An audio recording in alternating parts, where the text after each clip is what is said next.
Sebuah video amatir yang direkam tersebar di media sosial pasca kejadian kendaraan mikrobus Elf wisatawan asal Tambora, Jakarta Barat, dan warga melakukan evakuasi tergulingnya kendaraan bernomor polisi B0727JDA yang dikemudikan Muhammad Junaidi di Kampung Citamiang, Kecamatan Megamendung, Kabupaten Bogor.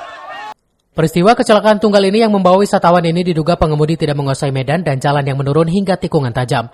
Kendaraan yang hilang kendali menyebabkan kendaraan tersebut terguling, 1 orang meninggal dunia.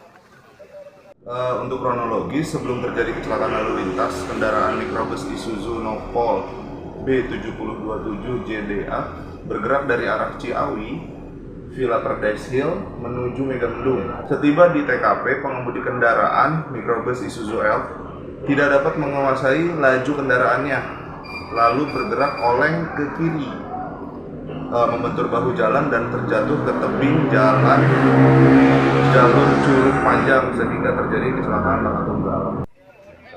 Pihak kepolisian dari unit laka Polres Bogor yang melakukan olah tempat kejadian perkara melakukan evakuasi korban yang meninggal dunia dan korban luka-luka dilarikan ke Rumah Sakit Ciawi. Selain itu, polisi meminta keterangan dari saksi dan korban untuk pengemudi kendaraan sudah diamankan oleh petugas. Dari Megamendung, Kabupaten Bogor, Wawan Supriyatna melaporkan.